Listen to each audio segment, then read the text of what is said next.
Alors, madame, monsieur, bonjour et re-bienvenue chez moi. Nous en sommes à notre capsule 3 consacrée à monsieur Jacques Poulain. Et dans cette capsule, nous allons examiner rapidement 3 romans de monsieur Poulain. Nous ferons également la même chose avec la capsule 4 où nous examinerons 3 autres romans. Bon, vous savez qu'il en a écrit 14, mais j'ai pensé bon ne pas les parcourir les 14 parce que ça me paraissait un peu long. J'ai parlé de 6 romans. Je les ai choisis parce que selon moi, et c'est très subjectif, ce sont ces 6 romans peut-être les mieux réussis, en tout cas selon moi. Mais on va s'entendre sur une chose, c'est que tous les romans de M. Poulain sont tous très bons. Ils vont vous apporter tous de très beaux moments de lecture. Alors, on va commencer tout de suite avec le premier titre, c'est Jimmy. Alors, qu'est-ce qu'on a dans ce roman? En passant, c'est le deuxième roman écrit par M. Poulain et il est publié en 1969. Alors, dans Jimmy, nous avons un petit garçon de 11 ans. Il passe son été dans un chalet sur les rives du Saint-Laurent avec ses parents. Son père, il l'appelle Papou, sa mère, Mamie. On pourrait aussi ajouter un quatrième personnage, c'est le chat Chanoine. Papou est un psychanalyste, mais durant cet été, il consacre à peu près tout son temps, sans s'occuper de son enfant ni de son épouse, il passe son temps à vouloir écrire un livre sur Hemingway. Quant à Mamie, elle est un peu ébranlée par un récent séjour à l'hôpital. Je vous laisse découvrir la cause lors de la lecture du roman. Cette famille a des voisins. Alors rapidement, il y a chez les voisins un patriarche, c'est un retraité, un ancien pilote de bateau, on l'appelle le Commodore. Il y a un fils qui s'appelle Thierry, lui-même pilote de bateau. Thierry a une épouse, jamais nommée vraiment, mais quand on parle d'elle, on dit la grande nageuse. Et ce couple-là a 6 filles. La grande originalité du roman consiste en ce que les événements vécus par ces gens-là sont toujours observés, analysés, jugés même par les yeux et la tête du petit Jimmy. C'est lui qui voit les choses, c'est lui qui parle, c'est lui qui utilise le jeu. Or, ce Jimmy a un problème psychologique. Il fabule sans cesse et ses fabulations partent dans tous les sens en s'amplifiant. Jimmy lui-même en est conscient. Mais par ailleurs, ce petit Jimmy se sent délaissé par ce père qui se mure dans son grenier pour écrire soi-disant son livre, délaissé également par sa mère qui se remet avec difficulté de sa maladie et de sa convalescence. Donc, le roman sera donc la narration de ces événements de l'été. Je vais m'attarder maintenant, toujours dans ce roman-là, à des éléments prédominants. J'en retiens 2, l'amour et la maladie mentale. Au niveau de l'amour, bien, il y a d'abord un premier amour qui se révèle à nous, mais un amour qui est en voie de rupture. C'est celui entre Mamie et Papou. Et Jimmy voit bien la fragilité de ce sentiment-là. Il fait même un beau rapprochement. Il juge que cet amour-là repose sur des bases fragiles, semblables aux pilotis qui supportent le chalet. Des pilotis qui sont jugés, analysés par les adultes, ce sont des pilotis qui sont en train de se décomposer, de pourrir, ils perdent leur force. Et on se dit qu'ils vont peut-être pas résister aux grandes marées de l'automne. Alors Jimmy voit donc de la pourriture et au chalet et dans l'amour de ses parents. Un second amour existe aussi qui est réel mais inaccompli, bloqué. C'est celui qui rapproche Mamie de son voisin Thierry. Alors pourquoi c'est bloqué? Convention sociale, morale, on ne sait trop. Je pencherais plutôt sur la timidité, la retenue de ces 2 personnes-là. Et Jimmy, quand il constate ce sentiment-là, il dit de sa mamie, quand elle parle à Thierry, qu'elle prend sa drôle de petite voix. Il y aurait un troisième amour, si l'on peut dire, c'est un amour juvénile, c'est entre Jimmy et la jeune voisine Mary, une des filles du couple Thierry. Quand il est avec elle, seul, Jimmy sent des émotions étranges et il dit qu'il se sent toujours un peu zouave. Et quand tu as parlé d'amour, pourquoi ne pas parler du manque d'amour? Alors, Jimmy aurait un énorme besoin d'affection, de tendresse. Il n'obtient pas, ni de son père, qui se mure dans son grenier, ni de sa mère, qui sort difficilement de sa maladie. Et ce manque de tendresse va éclater formidablement en conclusion du roman, que je vais vous laisser, bien sûr, découvrir. Le deuxième thème que j'ai retenu, c'est la maladie mentale. Bien, j'en ai esquissé un peu tout à l'heure certains traits. Alors, Jimmy fabule de manière extrême. Son imagination est débridée. Elle outrepasse les fabulations, je dirais, normales d'un garçon de cet âge-là. Il se prend pour toutes sortes de personnages, suivant les lectures qu'il a faites ou les histoires qu'on lui a racontées. Il se prend pour Tarzan, Superman, le marquis de Carabas, le Chaboté. Il se prend pour Jim Clark, pilote de Formule 1. Il va partir, il va se balader dans des contrées lointaines. Il conduit un hélicoptère ou une Formule 1. Il mêle le vrai du faux. Pardon. Il fuit son présent et puis s'invente des ailleurs. Ce qui est remarquable dans ce roman-là, c'est que c'est la maîtrise que déploie M. Poulain à entrer dans l'enfance et dans la maladie de Jimmy. Son habileté aussi à mélanger le réel, les rêves, les souvenirs, les envolées imaginaires. C'est toujours construit avec grande justesse. Alors bien sûr, c'est un roman à lire. Deuxième roman que je vous présente, c'est Le cœur de la baleine bleue. C'est le troisième roman de M. Poulain, publié en 1970. Alors, qu'est-ce qu'on a là-dedans? Le personnage principal est un homme d'environ 40 ans. Il s'appelle Noël, il est écrivain. Et surtout, c'est un greffé du cœur. Il vient de recevoir le cœur d'une jeune fille de 15 ans qui est morte accidentellement. Dès lors, Noël s'observe. Il décrit les sensations, les sentiments, les comportements qu'il juge un peu différents de ce qu'il ressentait avant la chirurgie.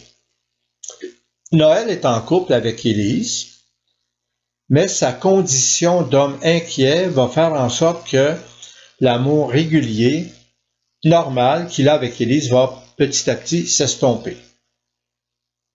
Il y a deux grandes questions qui tourmentent Noël. Il se dit, ce nouveau cœur, est-ce que finalement, il sera accepté durablement ou y aura-t-il rejet? 2, et ça c'est une question un peu étrange, il se dit, en plus de la compatibilité physiologique, se pourrait-il que le nouveau cœur m'ait apporté les émotions, les sentiments de ma donneuse? Alors, le roman est donc essentiellement bâti sur ce cheminement de Noël, soit vers une guérison totale, soit vers un rejet, et ça, je vous le laisse découvrir. Alors, les éléments prédominants du roman, j'en ai retenu 3. On va commencer avec l'amour, comme ça arrive souvent. Alors, au départ, il y a un amour véritable, je l'ai dit, je crois, entre Noël et Élise. Le roman, d'ailleurs, commence par un acte d'amour entre les amants, un acte qui était pourtant défendu à ce stade par le chirurgien. Mais Élise a précipité les choses. Elle avoue elle-même qu'elle est une maniaque sexuelle. Or, cet amour-là va se diriger petit à petit vers la dissolution à cause de l'attitude de Noël qui se replie sur lui, qui s'inquiète, qui abandonne ses preuves d'amour. Et pendant ce temps-là, Élise, qui est déçue, va rencontrer un voisin, Bill, et un nouvel amour va prendre son essor entre ces deux-là. Deuxième grand trait, l'imaginaire. Noël manifeste, on le verra, un certain dérèglement mental. C'est pour ça que je parle de monde imaginaire. De temps à autre, il a des discussions normales avec son chirurgien, par exemple, lorsqu'il parle avec lui à l'hôpital ou dans son cabinet de médecin, c'est tout à fait normal. Mais là où on commence à se poser des questions, c'est que certaines conversations avec le chirurgien semblent assez invraisemblables. Serait-elle le fruit de l'imagination de Noël? Ainsi, croyez-vous qu'un chirurgien quitterait Montréal, son équipe, ses patients, pour aller passer du temps à Québec, chez Noël, prendre un cognac avec lui, discuter de littérature, de politique? C'est questionnable. Puis il y a certaines conversations qui sont carrément irréelles, et c'est là que le dérèglement psychologique apparaît. C'est qu'un jour, Noël, nous dit-il, rencontre une jeune fille dans une librairie. Il converse avec elle, il se promène avec elle, il apprend qu'elle se nomme Charlotte ou Charlie. Il apprend aussi qu'on la surnomme parfois la baleine bleue. Or, c'est précisément elle, la baleine bleue, qui a donné son cœur lorsqu'elle est décédée. Alors, ça veut dire que Noël dialogue avec une morte. Il se promène avec une morte. Imaginaire, donc. Enfin, un dernier thème dans ce roman-là, je l'ai appelé l'ambiguïté sexuelle. C'est qu'il arrive parfois dans les romans de M. Poulain qu'un personnage va mal distinguer l'identité sexuelle d'une personne, du moins au début, lorsqu'il croise cette personne-là. Ainsi, quand Noël aperçoit la baleine bleue dans la librairie, je viens d'en parler, et qu'il la suit dans la rue, Noël se demande si cette personne est une fille ou un garçon, et ça dure un bon bout de temps. Plus loin, la baleine bleue dira d'elle-même « J'ai toujours rêvé d'être un garçon ». Quand Noël parle aussi de sa copine Élise, il dit qu'elle a les cheveux courts comme un garçon. Il dit qu'elle a un côté agressif, presque masculin. Et puis, il y a bien d'autres situations que vous allez rencontrer de ce genre-là. Alors, de tout cela, certains commentaires que j'ai lus avançaient l'idée que M. Poulain, ou du moins ses personnages, voulaient peut-être nous indiquer que, en nous, il y a toujours une part masculine et une part féminine qui se cherchent et qui souvent se rejoignent et qui s'expriment alternativement. Mais ça, on va laisser ça à des spécialistes. Alors, je termine la capsule 3 avec le troisième roman, le titre « Le vieux chagrin ». C'est le 7e roman de M. Poulain, publié en 1989. Je crois vous avoir dit que c'était le roman qui me touchait le plus, que je préférais. Alors, je vous le répète. Alors, qu'est-ce qu'on a là-dedans? Eh bien, on a un personnage principal qui s'appelle Jim et qui est écrivain. Il vit seul dans un chalet sur les rives du Saint-Laurent. Sa femme l'a quitté récemment. Et là, il tente d'écrire un roman d'amour, mais l'inspiration ne lui vient pas, probablement parce que lui-même n'est plus amoureux. Du moins le croit-il. Or, un jour, en marchant sur la grève, il aperçoit des pas. Il les suit, ça l'amène jusqu'à une grotte. Il appelle, pas de réponse. Il entre. Il voit bien qu'une personne y séjourne. Il y a un lit, il y a une petite table, et sur la table, il y a un livre qui est ouvert. Ce sont les 1001 nuits. Il feuillette le livre et il voit qu'il y a un nom, Marie K, qui deviendra dans le roman Marie K en un seul mot. Et alors, tout au long du roman, et ça c'est une ligne directrice, Jim va tenter de la retrouver en utilisant divers stratagèmes. Il va retourner à la grotte à différents moments de la journée. Il va laisser des messages sur la table, dans la grotte. Il va même installer une boîte aux lettres sur le parcours des pas. Est-ce qu'il va la retrouver, sa Marika? Et si oui, que va-t-il se passer? Eh bien ça, je vais évidemment vous laisser découvrir. Il y a une autre ligne directrice, une autre trame narrative, c'est qu'à un moment donné, il y a un groupe de femmes et de filles qui sont venues aider Jim à refaire des réparations au chalet. Et parmi ces femmes, il y a une jeune fille qui aime revenir au chalet.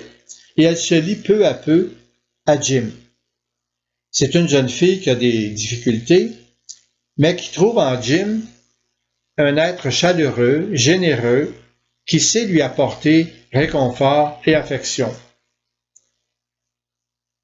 D'autant plus que Jim est très clair avec elle, il lui dit « Tu peux venir ici tant que tu veux, je te prépare une chambre, tu as à manger dans le frigo, mais je te laisse libre comme moi je vais rester libre. Tu viens, tu pars quand tu veux, tu fais ce que tu veux. » Et la petite, qui adhère à ces principes-là, va même lui demander à la fin de l'adopter. Alors, les éléments prédominants, bien allons-y avec l'imaginaire, en pensant à Marika. On peut se demander en lisant le roman, c'est ce que vous ferez, est-ce que Marika a vraiment existé? Est-ce qu'elle a vécu dans la grotte? Ou est-ce qu'elle a été le produit de l'imagination de Jim? Ça reste un peu flou. De toute manière, Jim en fait sa muse en quelque sorte, une muse qui lui redonne l'élan nécessaire pour reprendre son roman d'amour.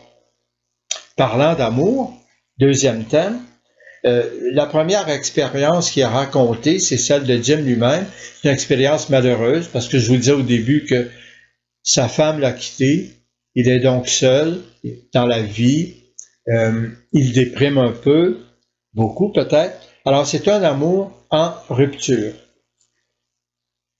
Il y a cette quête aussi amoureuse, je crois, on peut dire ça, entre Jim et Marika.